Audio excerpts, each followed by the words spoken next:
The Volquest 2-minute drill is brought to you by Craven Wings. With Rob Lewis, BrentHubbs, Volquest.com. Tennessee a big winner today over LSU. Volunteers win by 21. Rob Lewis, Tennessee, good week to be on the road against those two teams, and a good week for Tennessee to get well coming off last Saturday's loss to Kentucky. Your thoughts on Tennessee's work today?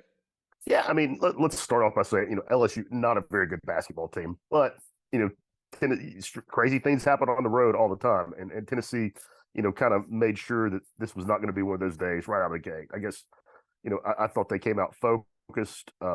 It's easy to get happy and get some juice going when you make shots early, but the defense was, kind of ridiculous in the early go. And LSU went almost 9 minutes in between shots from like the 18-minute mark to down to the 9-minute mark. Tennessee established a double-digit lead, and pretty much LSU was never really a threat in this game.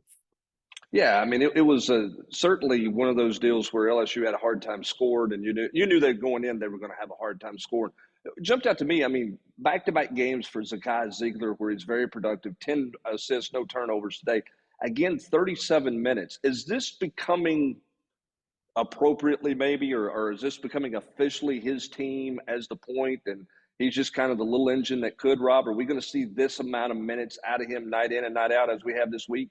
I think 37 was a little hot today in a game where you won by 21. I mean, come on, coach. Let's get BJ Edwards, a little run. But as far as your assertion that, he's kind of, taking over the team, I think that's accurate. And Hubbard, if you look what he's done in SEC play now, 6 games, 51 assists, 17 turnovers.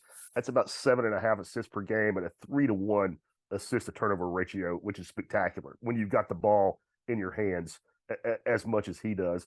And he's going from a guy that, even at 5'7", Coach Barnes will tell you, as a high school player, he scoring was his main thing. I mean, that's kind of what he judged himself by, prided himself on, and he was could be a primary ball handler, could be a creator last year, but man, he's taken all that up just to a whole other level right now. And if anybody's playing point guard better than him in this league, I don't know who it is. I mean, he's been great.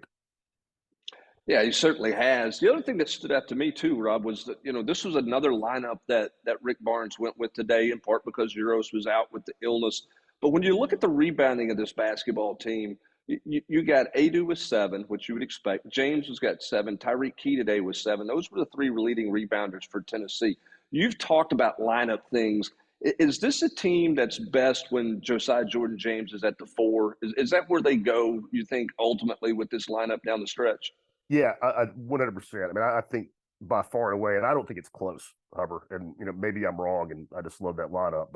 And I don't think it really matters who you have at the 5. And I don't mean this to be ugly, but as long as it's not Euros, I think if it's in Camwa, Adu, and actually Adu would probably be my preferred 5 guy. I mean, just because of the rim protection he brings you, but Josiah is the key to it all. I mean, you just don't lose anything from a rebounding standpoint when you slide him down to the 4.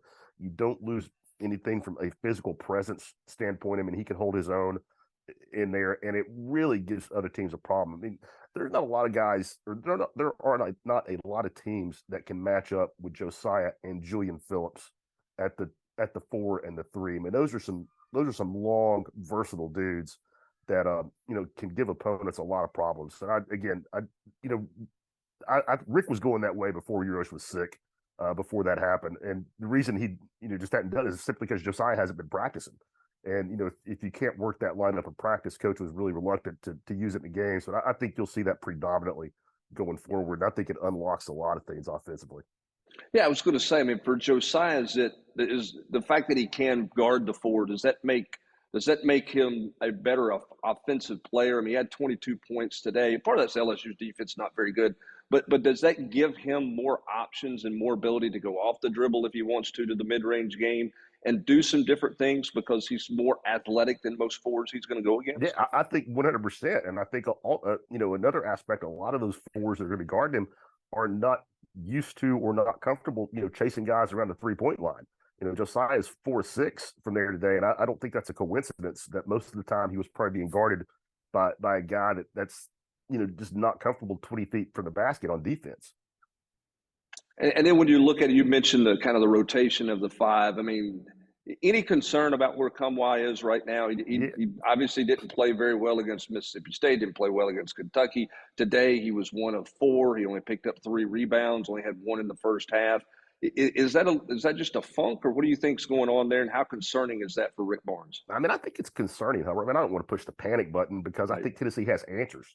I think if he's a senior, what would drive you crazy? I think if you're the coach is that he's a senior, and even if he's not going to be great, you'd like to know what you're going to get every night.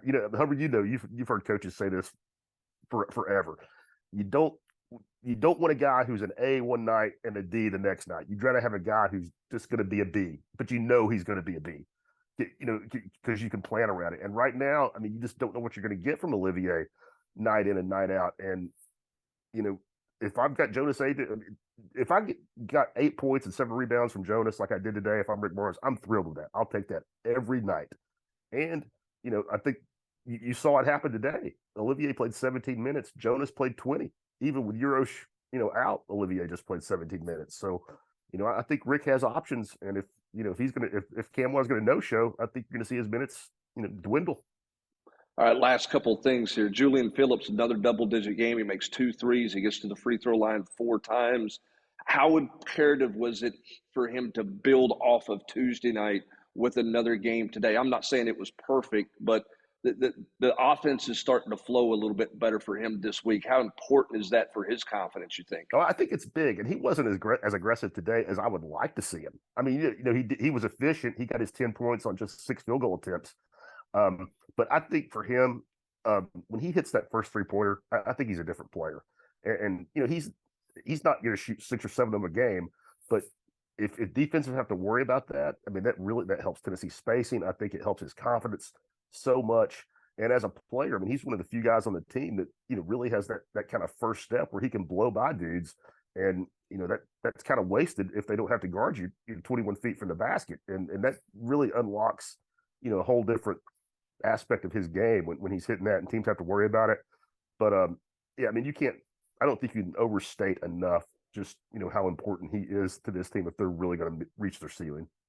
All right, last thing. Next week, Tennessee gets Georgia at home, and then Texas comes calling. How big of a week is this upcoming week for Tennessee compared to what they just went through on the road? Well, you expect them to take care of Georgia at home. I know Mike White's kind of a nice little story, but, I mean, that was a bad loss at home to Vanderbilt today for Georgia. But the Texas game is going to be big for, NCAA tournament purposes. It's outside of, with the way the SEC is shaken out, this is outside of the Alabama game. This is your last chance for a signature win.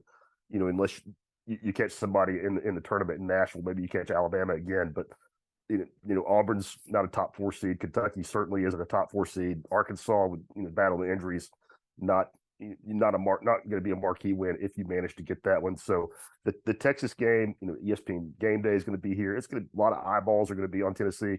Going to be a chance for them to make a statement with the national types, and it's again the last chance that they'll have outside of Alabama to get one of those wins that could bump you up a spot on the seed line.